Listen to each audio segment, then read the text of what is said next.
You should not put anything out on Facebook or on Twitter that you wouldn't want to say on air. At its baseline, it is a public forum for discourse, and every time it's out there, it's out there, and you can't control it once it gets out there.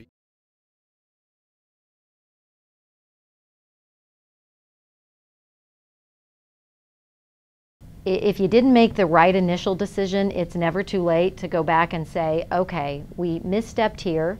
Be transparent about it. That's one of the things I talk about is you have to have a corrections policy. On air, online, tweeting, Facebook, how are you going to handle those things? You make a misstatement on the website, if you just change it and delete it, it's gone. But the first 500 people that read it saw the mistake, right? And then they come back and, so you have to have policies on how you're going to handle all this stuff. And the best thing you can do is be transparent and always just try to use that barometer of doing the right thing, and it won't come back to haunt you. If your talent or if your staff do say things that start controversy, it might not necessarily be a bad thing, because what you're doing is you're encouraging dialogue and you're taking a position. Now, when it comes to politics, you may want to be careful about the position you're taking, because remember, you're journalists at your core. But when it comes to sports, you can take a position. When it comes to weather, if you get it wrong, and you go and you say, I got it wrong. And that gets back to also the transparency thing. So.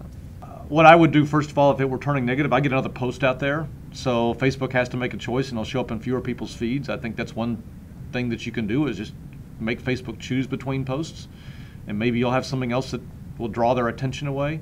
As things escalate, put it back on them. Say, we thought we were doing something right here. If you do think you were doing something right, we thought we were doing something right here. If we're wrong, we'd love to hear your feedback. And sometimes you'll realize that, the people who are voicing their, the negativity are actually in the minority. Don't jump ahead and assume you did something wrong. And the other thing is, address those controversies head on. There could be opportunity out of that crisis. Not everything that you think is negative initially ends up being negative. We make choices. The choices are tough. And often we make people very upset with the choices. And when we have social media, they're going to tell us they get upset.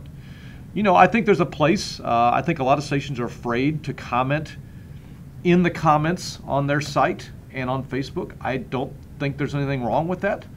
I think it requires kind of a measured voice to kind of acknowledge the comments that are there, kind of, even if you don't agree, that you're kind of acknowledging that they've taken the time to post. Hey, we appreciate what you wrote. We realize there's a lot of opinions on this subject, and it's a very, hot point subject in our community right now. Our job is to kind of showcase and highlight all different types of views on this subject, and we're glad we're sharing yours. You're kind of acknowledging it. You're kind of trying to be a good citizen in there. At the same time, it's not going to stop people from really being mad, or being mad at you, or being mad about whatever the story is. And more often than not, if they just know that you're there and you're listening, they'll back off. All of a sudden, these voices are coming back at us and talking to us. And when we do a story, they're telling us what they liked or didn't like, and we haven't maybe been that close to our audience. That's a good thing. It's also, frankly, an exhausting thing, because now you have a whole bunch of people telling you what they liked and didn't like, and it's a whole nother layer. But I hope we use it as a reminder of the importance of what we're doing every day.